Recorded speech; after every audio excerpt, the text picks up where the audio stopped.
जय मसीह की मसीह परिवार, एक बार फिर आपको हम स्वागत करना चाहते हैं वचन जीवन कार्यक्रम में और धन्यवाद देना चाहेंगे हमारे साथ में शामिल होने के लिए, प्रभु यीशु मसीह का वचन सुनने के लिए। याद रखना, जब हम प्रोवेर्ब्स की किताब पढ़ते हैं उसमें कहता है ज्ञान के विषय में कि हम ज्ञान को प्राप्त कर ले, ज्ञान को जान ले। ज्ञान जो है वो रास्ते में खड़े होकर पुकारता है और कहता है कि मुझे चुन लो, मुझे प्राप्त कर लो। जैसे एक मनुष्य जो सोना और चांदी को प्राप्त करने के लिए भाग दौड़ लगाता है, उसी तरह से कहता है ज्ञान कि मुझे प्राप्त कर लो। और वो ज्ञान कौन है? उस समय हम देख सकते हैं, हम कह भी सकते हैं कि ज्ञान जो है वो पढ़ना है, बाइबल पढ़ना है, लेकिन ये याद रखना ज्ञान प्रभु यीशु मसीह है। अगर हम पहला कोरिन्थियंस के किताब में पढ़ते हैं 1 और 30 में कहते हैं कि हम परमेश्वर में प्रभु यीशु मसीह के द्वारा है और प्रभु यीशु मसीह जो हमारा ज्ञान बना है, या हम प्रभु यीशु मसीह जो हमारा जो ज्ञान हमें देता है वो प्रभु यीशु मसीह है। आमीन। तो जब हम धर्मशास्त्र को पढ़ते हैं, जब हम परमेश्वर का वचन पढ़ते हैं और सुनते हैं और उस पर चलते हैं और उस पर ध्यान लगाते हैं, तो क्या होता है? वो हमारे लिए ज्ञान है। हम पर प्रभु यीशु मसीह को अपना ध्यान देते हैं और ज्ञान को प्राप्त करते हैं। आमीन। क्यों हमें प्रभु यीशु मसीह का वचन पर ध्यान लगाना है? तो इसलिए क्योंकि आज का जो हमारा विषय है वो यह है कि अपने शब्दों को चुन लीजिए, अपने शब्द को चुनो। हालेलुया। अपने शब्दों को चुनो, क्योंकि हम, और ये दूसरा भाग है, तो क्या है, ये जरूरी है हमारे और आपके लिए कि अपना शब्द को चुनना है। आमीन। और हम वचन में देखेंगे आज क्यों जरूरी है, क्योंकि जब हम अपने शब्द को चुनेंगे हम अपने जीवन में आगे बढ़ सकते हैं। तो मैं पहला पढ़ना चाहूंगा, शुरुआत करना चाहूंगा, और वो है मत्ती के किताब में, मैथ्यू 16, 18 और 19 में। यहां पर प्रभु यीशु मसीह कहता है पतरस से, मैं भी तुझ से कहता हूं कि तू पतरस है। राइट। पतरस पीटा, यानी कि जो उसका जो ट्रांसलेशन है उसका मतलब कि तू पत्थर है, या पत्थर जो है ना, चट्टान है, चट्टान। और मैं इस पत्थर पर अपनी कलीसिया बनाऊंगा और आदिलोक के फाटक उस पर प्रबल ना होगे। तो ये पतरस से कह रहा था उस समय। आज मैं विश्वास करता हूं कि जब वो कलीसिया के विषय में कह रहा था, वो आज हमें और आपके विषय में कह रहा है, कलीसिया को। तो वो कहता है कि कलीसिया को बनाऊंगा, या उस पतरस के द्वारा वो कलीसिया को बनाएगा, और आदिलोक के फाटक, आदिलोक को नरक का जो फाटक है, उस पर प्रबल ना होगे। मैं तुझे स्वर्ग के राज की कुंजी देता हूं, या स्वर्ग की राज की चाबी देता हूं, और जो कुछ तुम पृथ्वी पर बांधोगे, ठीक, अनुचित और गैर कानूनी घोषित करोगे। सुनना है वचनों को, ये वचन मैं क्या पढ़ रहा हूं। बोले अनुचित रीति या अनुचित और गैर कानूनी घोषित करोगे, वो स्वर्ग में बंधेगा, और जो कुछ तू पृथ्वी पर खोलोगे या घोषित करोगे वह स्वर्ग में खुल जाएगा। आमीन। तो यहां पर प्रभु यीशु मसीह पतरस से कह रहा था कि तू जो कुछ तू पृथ्वी पर बांधोगे, और वो कहता है कि कैसे हम पृथ्वी पर बांधेंगे? क्या हम रस्सी से कोई चीज बांधेंगे, या हम चेन लगाकर ब्लॉक एंड टैकल से उसे बांधेंगे? नहीं, अपने वचन से, यानी कि जो कुछ पतरस घोषित करेगा, जिस कोई भी चीज के जो पृथ्वी पर, वो स्वर्ग में बंध जाएगा, और जो कुछ वो अपने मुंह के द्वारा, शब्द के द्वारा पृथ्वी पर बांधेगा या खोलेगा, वो स्वर्ग में खुलेगा और बंधा जाएगा। आमीन।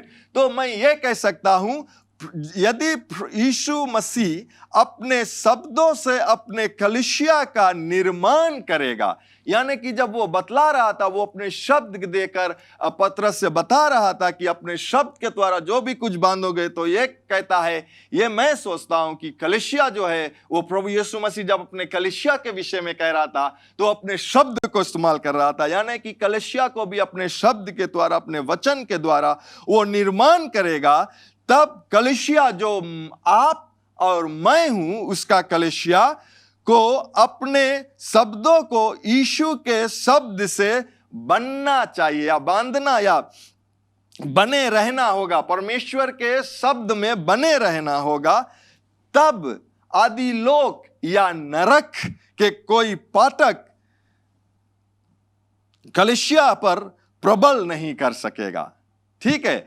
और यदि कलीसिया पे आदिलोक या नरक प्रबल या हावी हो रहा है या प्रबल हो रहा है, तब हमें अपना वचन को जांच करना है। तब कलीसिया को अपने शब्द को जांच करना है, ना तो परमेश्वर पर दोष लगाना है। ठीक है। तो यहां पर जानना बहुत जरूरी है कि मैं क्या कह रहा हूं, यह कलीसिया क्या कह रहा है परमेश्वर के विषय में, या कलीसिया क्या कह रहा है अपने समस्या के विषय में, कलीसिया क्या कह रहा है जहां पर वो रहता है। क्या वही जो परमेश्वर का वचन कहता है, या परमेश्वर ने कहा, या वो जो वो अपने इस शारीरिक आंख से देखता है, या दुनिया में जो हो रहा है वो देखता है, या दुनियादारी का जो सिस्टम है वो देख रहा है। इसीलिए प्यारे लोग, हमें जो अपना जो जो जो शब्द है उसे चुनना बहुत जरूरी है। मैं गलेशियंस की किताब पढ़ना चाहूंगा फिर से। मैं पिछले बार पढ़ा था, लेकिन इस बार फिर मैं पढ़ना चाहूंगा। गलेशियंस 6:7 में कहता है, धोखा ना खाओ प्यारे भाई और बहनों, धोखा मत खाओ। परमेश्वर उपहास में नहीं उड़ाया जाता, या परमेश्वर का मजाक नहीं उड़ाया जाता है, क्योंकि मनुष्य जो कुछ बोता है वही काटेगा। जो कुछ घोषित करता है, यानी कि मनुष्य जो कुछ घोषित करता है अपने शब्द के द्वारा, वही वह काटेगा। अगर आप परमेश्वर का वचन लेकर अपने मुख से परमेश्वर जो कहता है उसको घोषित करते हो, उसके द्वारा जो आप बांधते हो, जो कुछ खोलते हो, वो स्वर्ग में खुलता है, वो स्वर्ग में बांधता है। प्यारे लोग, ये जानना हमें बहुत जरूरी है। मैं आपसे ये कहना चाहूंगा, मसीह जीवन जो है हमारा, वो सरल जीवन है। आप कह सकते हो सरल जीवन, मैं तो बहुत मुसीबत, क्योंकि आप परमेश्वर का वचन, या यदि आप परमेश्वर का वचन सुनते हो और उस पर चलते नहीं हो, तो आप जरूर समस्या से गुजर सकते। यह मैं नहीं कहता हूं कि समस्या आएगा नहीं। आप जब समस्या से गुजरोगे और परमेश्वर का वचन सुनोगे और परमेश्वर के वचन में आप चलोगे, वो समस्या आपको उस तरह से हो जाएगा जैसे लाल समुंदर दो भाग में हो गया था, और उसके बीच में से आप चलते चलते आराम से चलते उस पार को जाओगे। दुश्मन आपका पीछा करेगा, लेकिन आप जब उस पार को चला जाओगे, वो समुंदर फिर एक हो जाएगा। इजरायली बच्चों की तरह आप ये देख सकते हो जो मूसा ने कहा था कि इस इजरायली लोग जो मिस्र देश के लोग या तुम्हारा दुश्मन को तुम देख रहे हो, फिर इसे लौट कर ना देखोगे। और वही हुआ। जब आप हंसते खेलते उस रास्ते से निकलकर चला जाओगे, तो क्या होगा, आपका दुश्मन जो पीछे पीछे आपका आएगा, वो भी खलास हो जाएगा। क्यों? क्योंकि आप परमेश्वर के वचन सुनते हो, परमेश्वर के वचन में चलते हो। ये जरूरी है। इसलिए कहता है कि हमें धोखा नहीं खाना है, कि मनुष्य जो घोषित करता है, मनुष्य जो कुछ बोता है, वही वो काटेगा। हालेलुया। मनुष्य जो बोता है वही काटेगा। फिर हम देखते हैं कि आप कह सकते हो कि कैसे हम अपने वचन को बोए। अगर हम मार्क के किताब में, जो मार्क 4 में अगर आप पढ़ते हो, प्रभु यीशु मसीह ने वहां पर जो बीज के विषय में बातें कर रहा था, और फिर वो 14 में कहता है, बोने वाला वचन बोता है, यानी कि एक बीज जो छोटा सा बीज रहता है, उसका तुलना परमेश्वर ने अपना वचन से किया कि जैसे लोग बीज बोते हैं अपने जो खेत है, उसी प्रकार से हम अपने वचन को भी बोते हैं। जो हमारा अनदेखा हुआ खेत है, यानी कि जो स्पिरिचुअल वर्ल्ड है, उसमें भी हम अपने शब्द के द्वारा वचन को बोते हैं। हालेलुया। डिट्रोनोमी 30 और 19 में हम देखते हैं, और यहां पर कहता है, मैं आज आकाश और पृथ्वी दोनों को तुम्हारे सामने इस बात की साक्षी बनाता हूं कि मैंने जीवन और मरण, आशीष और श्राप को तुम्हारे आगे रखा है। दोनों चीज आज परमेश्वर हम लोग के रखी से आगे, क्योंकि पाप के द्वारा मृत्यु मिलता है, पाप के द्वारा आशीष उत्पन्न हुआ, श्राप उत्पन्न हुआ है। उसी प्रकार से जब हम प्रभु यीशु मसीह को अपनाते हैं या धार्मिकता की जीवन जीते हैं, तो क्या होता है? हमें जीवन और आशीष मिलता है। तो प्रभु परमेश्वर कहता है कि मैं तुम्हारे सामने आज आशीष और श्राप, जीवन और मरण रखा है, इसलिए तू जीवन को अपना लो कि तू और तेरा वंश दोनों जीवित रहे। आमीन। अगर हम जीवन को अपनाते हैं तो हम जीवित रहेंगे, अगर हम मरण को अपनाते हैं तो हम मर जाएंगे प्यारे लोग। लेकिन यह होता है कैसे? परमेश्वर के वचन से, और वो वचन बहुत जरूरी है कि हम अपने मुख में रख लें। हालेलुया। मैं फिर से कह दूं, जो प्रोवेर्ब्स में कहता है 18:21, मैं विश्वास करता हूं कि हमारे जीभ के वश में जो मृत्यु और जीवन है, जीभ के वश में किस प्रकार से? हमारे शब्दों में मृत्यु और जीवन है। तो जो हमें कहा, इसीलिए परमेश्वर कहता है कि चुन लो, यानी कि परमेश्वर आपको चुनाव दिया है कि अपने शब्दों को चुन ले। और मैं अब यह कहूंगा, मैं यह विस्तार को बढ़ाना चाहता हूं, किस प्रकार से जब इजरायली लोग उस स्थान पर जो लाल समुंदर था उसे पार कर वो विल्डरनेस में आ गया, और उन लोगों को जाना था उस देश में जो परमेश्वर ने उन लोगों को वादा किया था, या उसके पूर्वजों को वादा किया था, अब्राहम, आइजक और जेकब के द्वारा, कि मैं तुम्हें इस देश को दूंगा। और जब वो लोग जानते थे कि वहां पर आकर इस देश को जाना है, और परमेश्वर ने कहा कि इस देश को मैंने दे दिया है, लेकिन हम देखते हैं कि जब उन लोगों ने 12 जासूसों को भेजा था, वो लोग गया, घूमा, एक 40 डेज वहां पर था, 40 रोज था, जाकर सब कुछ देखकर आए, और यहां पर आकर जब रिपोर्ट देने की ना, जाकर घूमकर आए और यहां पर रिपोर्ट देने लगा। तो मैं पढ़ना चाहूंगा नंबर्स के किताब में 32 से 33 ले। हालेलुया। यहां पर कहता है, और उन्होंने इजरायलियों के सामने उस देश की जिसका भेद उन्होंने लिया था या कहकर निंदा की, याद रखना, या कहकर निंदा की, और जो ट्रांसलेशन है उसमें कहता है, बोले झूठा विवरण भी दिया, खराब राय दी, बुरी विवरण की। मैं यहां पर लौट कर आऊंगा, इसके विषय में बातें करूंगा, लेकिन हम लोग आगे पढ़ते हैं। और कहता है कि बोले वह देश जिसका भेद लेने को हम गए थे, ऐसा है जो अपने निवासियों को निगल जाता है, और जितने पुरुष हमने उनमें देखे वे सब के सब बड़े ढील डोल के हैं। फिर हमने वहां नेपालियों को अर्थात नापाली जातियों वाले अनक वासियों को देखा, और हम अपने दृष्टि में तो उनके सामने टिड्डियों की समान दिखाई पड़ी, और ऐसा ही उनकी दृष्टि में मालूम पड़ी। ये जो 10 थे, 12 गया, लेकिन यहां पर 10 जो थे वो इन बातों को कहा। और जब मैं लौटता हूं ऊपर, और जब मैंने कहा था कि कहकर निंदा की, क्यों निंदा की उन लोगों ने? क्यों उनका सब जो था निंदा? वो जो गया वहां पर सच बात तो बोले समझ सके बताए, क्योंकि वहां पर जो जाइंट्स थे, नेपोलियन के जो लोग थे, जो जाइंट बड़े बड़े लोग थे, वहां पर जो ढेर लोग थे, कह सकते हैं। सच बात तो है पादरी साहब, याद रखना, वो सत्य नहीं है जो परमेश्वर ने नहीं कहा। जो परमेश्वर ने कहा वो सत्य है। इसीलिए बहुत समय हम मसीह लोग गिर जाते हैं, जो हम अपने इस निगाह से देखते हैं और परमेश्वर का वचन जो है उसे बगल रख देते हैं। परमेश्वर का वचन यह कहता है कि अगर हम डिट्रोनोमी की किताब में 1:21 से लेकर 23 तक 21 देखेंगे, पहले कहता है कि देखो उस देश को तुम्हारा परमेश्वर यहोवा तुम्हारे सामने किया देता है, इसलिए अपने पितरों के प्रभु परमेश्वर यहोवा के वचन के अनुसार उस पर चलो और उसे अपने अधिकार में ले लो। ना तो तुम डरो और ना तेरे मन में खचा हो या संदेह आए, या ना कोई संदेह आए।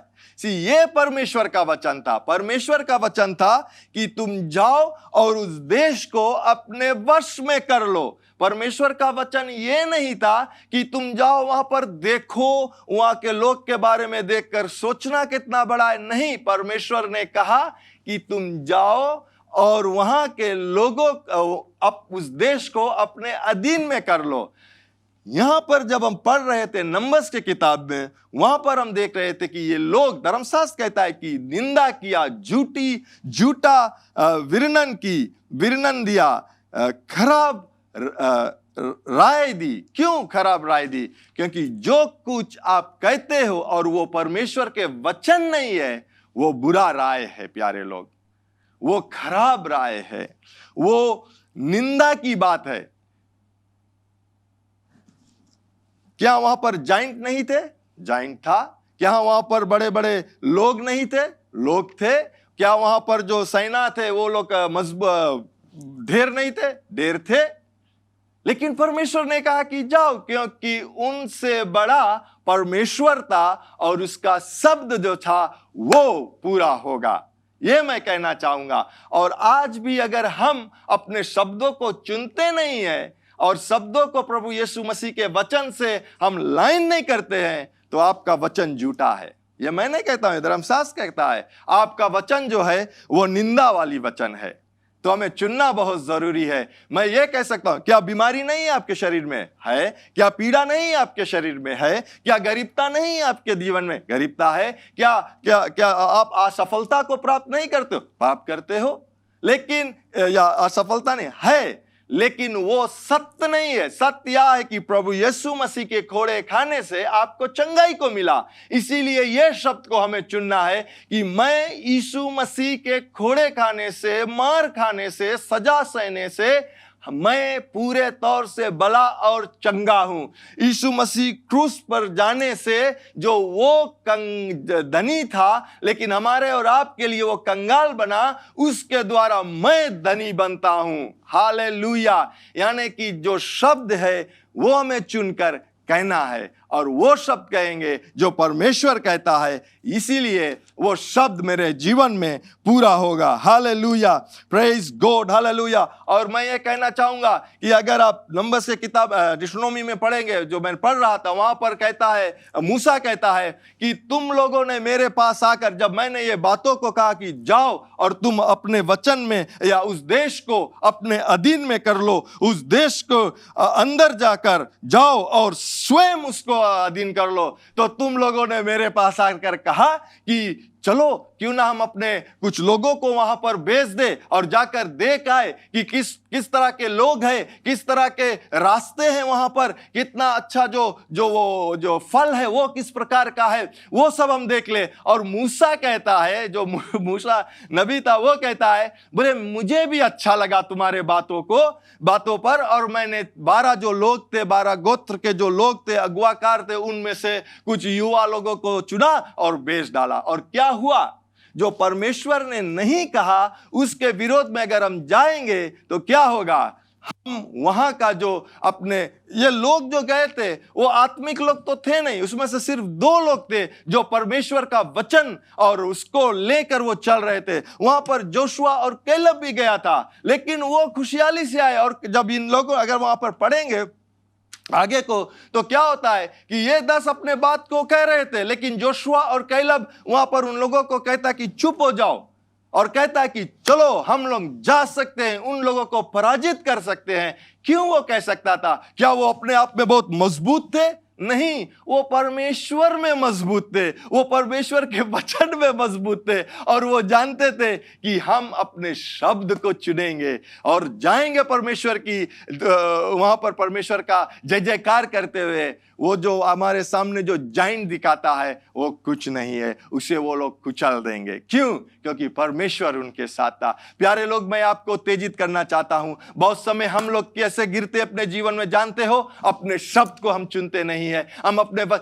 मैं ये कहना चाहूंगा कि जब हम, अगर आप किसी पादरी को जानते हो कि ये पादरी हमारे बच्चे के लिए, मेरे लिए, मेरे परिवार के लिए अगर कॉल करते हो या बुलाते हो और आप बुलाकर प्रार्थना कराते हो, याद रखना, जब आप प्रार्थना कराते हो उस पादरी को बुलाकर या अगुवाओं को बुलाकर प्रार्थना करवाते हो, याद रखना इस बात को, अगर प्रार्थना के बाद आप आमीन करते हो, यानी कि आप अग्री करते हो कि ये जो प्रार्थना हुआ है वो सफलता होगा, या जो प्रार्थना हुआ है वो प्रार्थना का जवाब मिलेगा, आमीन, ठीक। लेकिन अगर आप उसके बाद में यह कहते हो, पादरी साहब हमारे परिवार के लिए प्रार्थना करते रहना, जानते हो आप क्या करते हो? शायद आपको चोट लगेगा, लेकिन ठीक है, चोट लगेगा, आप बैंडेज लगाओगे, आप राइट हो जाएगा, राइट। तो क्या होता है, आप उसी समय उस प्रार्थना को काट देते हो, जो प्रार्थना है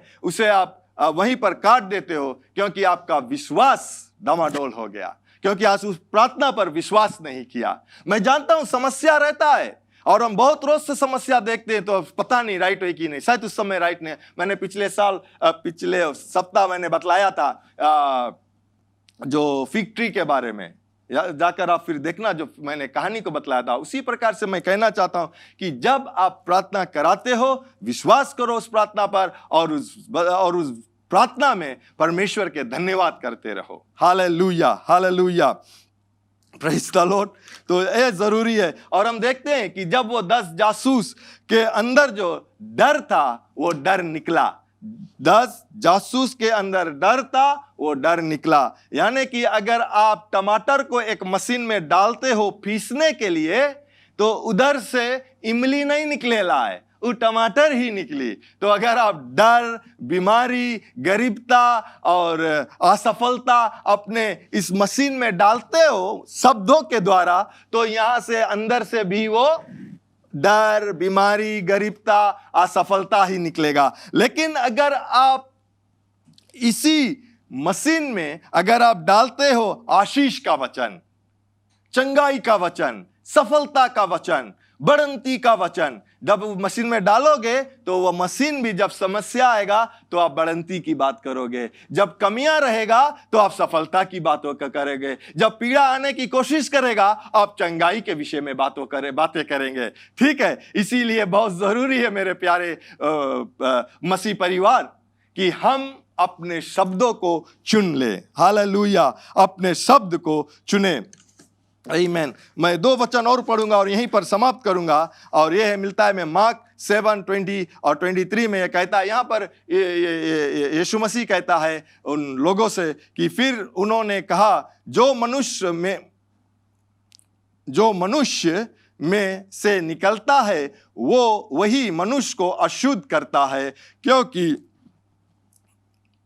क्योंकि भीतर से, अर्थात मनुष्य के मन से बुरे बुरे विचार, वे विचार, चोरी, हत्या, लोभ, दुष्टता, छल, लुच्चापन निकलता है। आमीन। अभिमान और ये सब बुरी बातें भीतर ही से निकलती है और मनुष्य को अशुद्ध करता है। जैसे मैंने कहा कि जो आप इस मशीन में डालोगे वही इस मशीन से निकलेगा। इसलिए बहुत जरूरी है कि हम परमेश्वर का वचन मशीन में डालें। और अंत में 1 पीटर 3:10 में कहता है, क्योंकि जो कोई जीवन की इच्छा रखता है, यानी कि हम सब लोग जीवन की इच्छा रखते हैं, तो यहां पर कहता है कि जो कोई जीवन की इच्छा रखते हैं और अच्छे दिन देखना चाहते हैं, वो अपने जीभ को बुराई से, हालेलुया, और अपने ओठों को छल की बातें करने से रोक ले। बुराई जो परमेश्वर ने नहीं कहा, अच्छाई जो है जो परमेश्वर ने कहा। तो आज मैं यहीं पर समाप्त करूंगा और ये कहूंगा आपसे, ये उत्तेजित का वचन है, और ये कहूंगा कि आप अगर अपने जीवन में बढ़ंती देखना चाहते हो तो अपने शब्द को चुनना भी बहुत जरूरी है। हालेलुया। क्यों ना हम प्रार्थना को करें।